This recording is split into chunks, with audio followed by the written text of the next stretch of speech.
नमस्कार जय जगन्नाथ। आज जून मास 12 तारीख शुक्रवार मु आज आपण मानक पई केतेगोटी गुरुत्वपूर्ण खबर आनिछि। आजिर प्रथम खबर तदंत कमिशन फाइल गायबकु नहीं वर्तमान चर्चा बढ़िबारे लागिछि। एने कैपिटाल थाना रे मामला रुजु होईछि। गृह विभाग जुग्म सचिव शरद चंद्र मारांडी एफआईआर दाखल करिसंती। नायडू कमिशन रिपोर्ट फाइल एवं सम हॉस्पिटल अग्निकांडर आरडीसी रिपोर्ट गायब अभियोग होईछि। तदंत कमिशन द्वारा प्रस्तुत होइथिबा दुईटी प्रमुख रिपोर्ट रो फाइल मिलुनथुबा नै थाना रे अभियोग होईछि। परवर्ती खबर भुवनेश्वर रे गोटे ट्रैक रे मुहामुही होईछि दुईटी ट्रेन। गोटे ट्रेन मास्टर कैंटीन मंचेश्वर सफाई पई आसुथला बेले आ गोटे ट्रेन मंचेश्वर रु मास्टर कैंटीन जाउथला। झारपड़ा ब्रिज निकट रे मुहामुही होइथिले। ट्रेन ने कोनोसी यात्री नथिले। उभय ट्रेन लोको पायलट सुरक्षित अछंती। गोटे ट्रैक रे दुईटी ट्रेन जिबा नै केमिति सिग्नल मिलला से नै साधारण रे प्रश्नवाची सृष्टि होईछि। परवर्ती खबर आउ 2 दिन पर ओडिशार गणपर्व रज उत्सव मुखर हेबो। गांठू सहर घरे घरे जमिबो पोड़पिठार आसर। रज उपलक्षे राजधानी भुवनेश्वर रे आरंभ होईछि पिठा ऑन व्हील कार्यक्रम। सुसज्जित होई गुरुथुबा एक विशेष भैन रे मिलिबो पोड़पिठा, मंडा पिठा, आरिसा पिठा परी पारंपरिक रज पिठा। उपमुख्यमंत्री तथा महिला और शिशु विकास मंत्री प्रभाती परिडा जगदी सुभद्रा शक्ति बाजार रु एहा उद्घाटन करिसंती। एथर रजरे महिला मानकु गाँर अनुभूति देबाकू सुभद्रा शक्ति बाजार रे रज महोत्सव 2026 आयोजन कर देउछि। जेउंटी पारंपरिक पिठाठू आरंभ करी दोली मेहंदी रो व्यवस्था भी होईछि। एही अवसर रे आज उपमुख्यमंत्री प्रभाती परिडा रजर एक माहल ले निजको शामिल करी हाथ में मेहंदी लगाई पोड़पिठा खाई खोद दोली खेली एही गणपर्व को स्वागत करिसंती। परवर्ती खबर राज्यसभा को निर्द्वंद्व निर्वाचित हेले देवाशीष सामंतराय। बीजेपी प्रार्थी भावे निर्द्वंद्व निर्वाचित होइचंती देवाशीष सामंतराय। एकमात्र प्रार्थी होइथिबारु उपनिर्वाचन रे भोटिंग दरकार पड़लानी, जहा फल से निर्द्वंद्व निर्वाचित होइचंती। राज्यसभा सदस्य भावे इस्तीफा देबा परे एही आसन रे उपनिर्वाचन अनुष्ठित होइथिला। बीजेपी पुणी थरे देवाशीष सामंतराय को टिकट देइथिला। एकमात्र प्रार्थी होइथिबारु निर्द्वंद्व रे देवाशीष राज्यसभा को निर्वाचित होइचंती। परवर्ती खबर प्लास्टिक वर्ज्यवस्तु परिचालना पई भुवनेश्वर महानगर निगमर नियारा पदक्षेप। सहर रे व्यवहार होई फिंगा जाउथुवा प्लास्टिक बोतल संग्रह और पुनर्व्यवहार पई बीएमसी एक मृदुपानीय कंपनी सह चुक्तिनामा करिछि। एही पदक्षेप माध्यम रे सहर को प्लास्टिक वर्ज्यमुक्त करबा सह परिवेश सुरक्षा को गुरुत्व देवा पई अंटा भिड़िछि बीएमसी। राजधानी रे दिनकु दिन बढ़ुथुबा प्लास्टिक वर्ज्य चिंतार कारण पालटिछि। विशेषकर व्यवहार पर फिंगा जाउथुबा प्लास्टिक बोतल परिवेश को प्रदूषित करुछि। एहाकु नजर रे रखी बीएमसी पक्षरु एक बड़ पदक्षेप निया जाइछि। एनै बीएमसी और एक प्रमुख मृदुपानीय कंपनी मध्य चुक्तिनामा स्वाक्षर होइछि।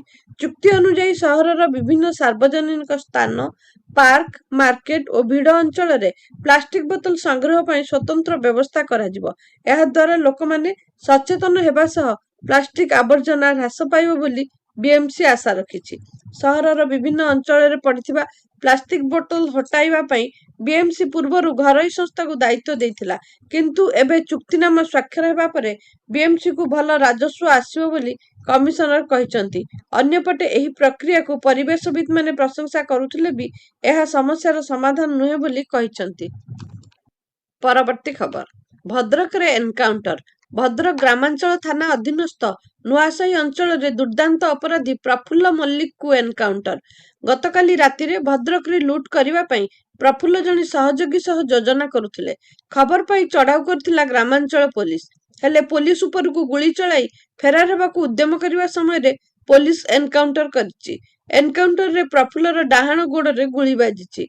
गुरुतर प्रफुल्ल को भद्रक मेडिकल रे भर्ती करिछि पुलिस। तार सहयोगी फेरार हो जाइछि। बालेश्वर और भद्रक जिल्लार विभिन्न थाना रे ता नाम रे मामला रहिछि।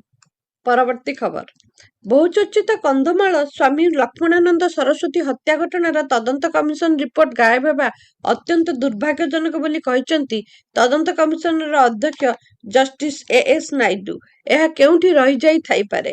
ଏହାର ଗୁରୁତ୍ୱ ଉପଲବ୍ଧି କରି ଏହାର ପୁନରୁଦ୍ଧାର ପାଇଁ ସରକାର ଚେଷ୍ଟା କରିବା ଦରକାର ବୋଲି ସେ କହିଛନ୍ତି। ସ୍ୱାମୀ ଲକ୍ଷ୍ମଣାନନ୍ଦ ସରସ୍ୱତୀଙ୍କ ହତ୍ୟା ଓ ପରବର୍ତ୍ତୀ ହତ୍ୟାକାଣ୍ଡ ଘଟଣାର ତଦନ୍ତ କରି ପ୍ରାୟ 1000ରୁ ଉର୍ଦ୍ଧ୍ୱ ପୃଷ୍ଠାର ତଦନ୍ତ ରିପୋର୍ଟ ଦାଖଲ କରାଯାଇଥିଲା। କେଉଁ ପରିସ୍ଥିତିରେ କେଉଁ କାରଣରୁ ସ୍ୱାମୀଜୀଙ୍କୁ ହତ୍ୟା କରାଗଲା, ଏହି ଘଟଣାରେ ମାଓବାଦୀଙ୍କର କଣ ଭୂମିକା ରହିଛି, ଧର୍ମାନ୍ତୀକରଣର କଣ ପ୍ରଭାବ ରହିଥିଲା, ଏହି ସବୁ ଉପରେ ବିସ୍ତୃତ ଭାବେ ରିପୋର୍ଟ ଦର୍ଶାଯାଇଥିଲା ବୋଲି ଜଷ୍ଟିସ୍ ନାଇଡୁ କହିଛନ୍ତି। ଏପରି ଘଟଣା ଯେପରି ପୁନରାବୃତ୍ତି ନ ହେବ ଓ ସେ ନେଇ କମିଶନ ସୁପାରିଶ କରିଥିବା ସେ କହିଛନ୍ତି। ଧର୍ମାନ୍ତୀକରଣ କାରଣରୁ ସୃଷ୍ଟି ହୋଇଥିବା ସାମ୍ପ୍ରଦାୟିକ ବିବାଦ ସ୍ୱାମୀଜୀଙ୍କ ହତ୍ୟା ଓ ପରବର୍ତ୍ତୀ ହିଂସାକାଣ୍ଡର ମୁଖ୍ୟ କାରଣ ବୋଲି ଜଷ୍ଟିସ୍ ପରୋକ୍ଷରେ ସୂଚନା ଦେଇଛନ୍ତି। ବିସ୍ତୃତ ଭାବରେ ତଦନ୍ତ ପାଇଁ ସ୍ଥାନୀୟ ସଂଗଠନ RSS ବିଭିନ୍ନ ବର୍ଗର ଲୋକ ତଦନ୍ତ କମିଶନର ସାମ୍ନା କରିଥିଲେ। ତତ୍କାଳୀନ ମାଓବାଦୀ ନେତା ସବ୍ୟସାଚୀ ପଣ୍ଡାଙ୍କ ପକ୍ଷରୁ କମିଶନରେ ତାଙ୍କ ସାକ୍ଷ୍ୟ ଗ୍ରହଣ କରାଯାଇଥିଲା। ପ୍ରଶାସନିକ ଉଦାସୀନତା ଘଟଣାଟିକୁ ଆହୁରି ବଢ଼େଇ ଦେଇଥିଲା ବୋଲି କମିଶନ ପରୋକ୍ଷରେ ସୂଚନା ଦେଇଛନ୍ତି। 2008 ମସିହାରେ ଧର୍ମାନ୍ତୀକରଣକୁ ବିରୋଧ କରି ସ୍ୱାମୀଜୀ ଆରମ୍ଭ କରିଥିବା ଏକ ରଥଯାତ୍ରାକୁ ନେଇ ସ୍ଥାନୀୟ ଅଞ୍ଚଳରେ ବିବାଦ ଦେଖାଦେଇଥିଲା। ଏହି ବିବାଦ ସମୟରେ ଜନ୍ମାଷ୍ଟମୀ ଦିନ ମୁଖାଧାରୀ ଆତଙ୍କବାଦୀ ଆଶ୍ରମରେ ସ୍ୱାମୀଜୀଙ୍କ ତାଙ୍କର କିଛି ଅନୁଗାମୀଙ୍କୁ ହତ୍ୟା କରିଥିଲେ। ଏହି ହତ୍ୟାକାଣ୍ଡକୁ ନେଇ ସ୍ଥାନୀୟ ଅଞ୍ଚଳରେ ସାମ୍ପ୍ରଦାୟିକ ଦଙ୍ଗା ସୃଷ୍ଟି ହୋଇଥିଲା। ଏଥିରେ ବହୁ ଧନଜୀବନ ନଷ୍ଟ ହେବା ସହ ଅନେକ ଲୋକ ବିସ୍ଥାପିତ ହୋଇଥିଲେ। ପରବର୍ତ୍ତୀ ଖବର। ରାଜଧାନୀର ବିକଶିତ ରାସ୍ତା ହେଉଛି ଜନପଥ। ଏଣୁ ଏହାକୁ ସ୍ମାର୍ଟ ଜନପଥର ଆଖ୍ୟା ଦିଆଯାଇଛି। ଆଧୁନିକ ଢାଞ୍ଚାରେ ବିକଶିତ 5.8 କିଲୋମିଟର ବ୍ୟାପ୍ତ ଏହି ରାସ୍ତାର ଅସ୍ତିତ୍ୱ ବଜାୟ ରଖିବା ପାଇଁ ଏହାକୁ ନୋ ହୋର୍ଡିଂ ଜୋନ୍ ଘୋଷଣା କରାଯାଇଛି। ଶିଶୁ ଭବନ ଛକରୁ ବାଣୀବିହାର ପର୍ଯ୍ୟନ୍ତ ରାସ୍ତାରେ ଏହି କଟକଣା ଲାଗିଛି। ନିଜେ BMC ଏହି ଘୋଷଣା କରିଥିଲା ଓ ହୋର୍ଡିଂ ଲଗାଇଲା ବେଳେ କଟକଣା ଲଗାଇଥିଲା। କିନ୍ତୁ ନିଜ ନିୟମକୁ ନିଜେ ଉଲ୍ଲଂଘନ କରିଛି BMC। ପୂର୍ବରୁ ଯେଉଁ ଜନପଥ ହୋର୍ଡିଂ ମୁକ୍ତ ଥିଲା, ଆଜି ସେଠାରେ ଶହ ଶହ ସରକାରୀ ବେସରକାରୀ ବିଜ୍ଞାପନର ହୋର୍ଡିଂ ଲାଗିଛି, ଯାହାକୁ BMC ରାଜସ୍ୱ ଆଦାୟର ମାଧ୍ୟମ କରିଦେଇଛି। BMC ହାତରେ ଏଭଳି ହୋର୍ଡିଂ ଲଗାଇ ରାଜସ୍ୱ ଆଦାୟର ଅନେକ ବିକଳ୍ପ ବ୍ୟବସ୍ଥା ଅଛି। ପୂର୍ବରୁ 1 ନମ୍ବର ହାଟ ଅବା 2 ନମ୍ବର ହାଟରେ ଯେଉଁ ସବୁ ଦୋକାନ ଭଡ଼ାରେ ଲାଗିଛି, ସେଠାରେ ହୋର୍ଡିଂ ଲଗାଇ ବେଶ ଭଲ ରାଜସ୍ୱ ଆଦାୟ କରୁଥିଲା। ପରବର୍ତ୍ତୀ ଖବର। ଦୁର୍ଘଟଣାରେ ଯେତେବେଳେ କୌଣସି ବ୍ୟକ୍ତିଙ୍କର ମୃତ୍ୟୁ ହୁଏ, ସେତେବେଳେ ତାଙ୍କର ରୋଜଗାର କିମ୍ବା ଦରମା ହିସାବରେ କ୍ଷତିପୂରଣ ଦିଆଯାଏ।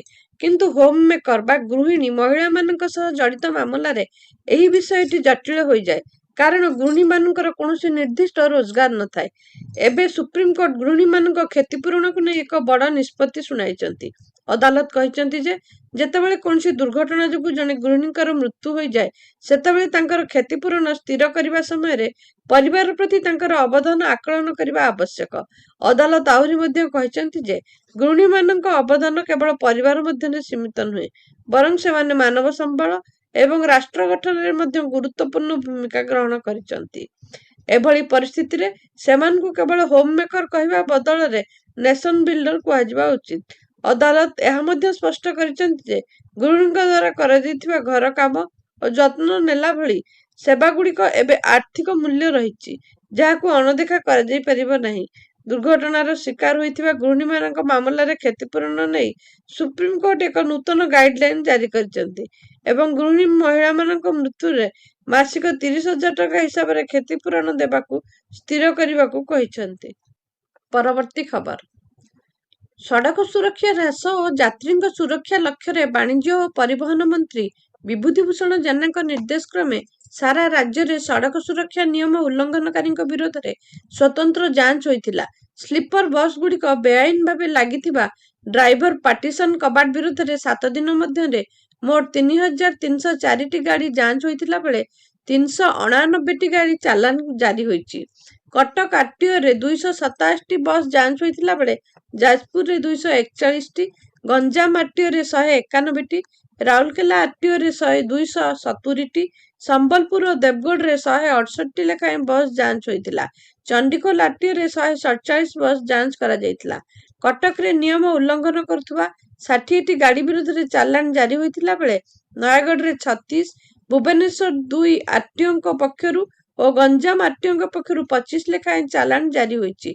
जाजपुर रे 18 एवं संबलपुर और मयूरभंज रे 15टी लेखाएं चालान जारी होईची। यात्री मानक सुरक्षा पई एही स्वतंत्र एनफोर्समेंट आगो जारी रहिबो। बस मालिक मानकु सड़क सुरक्षा नियम को प्राधान्य दे सुरक्षा नियम मानि गाड़ी चलाइबाकू वाणिज्य और परिवहन विभाग पक्षरु अनुरोध करा जायछि। भिडियोटी को संपूर्ण देखिथिबारु आपनकु बहुत बहुत धन्यवाद। आजि पई खबर एतिकी। नमस्कार।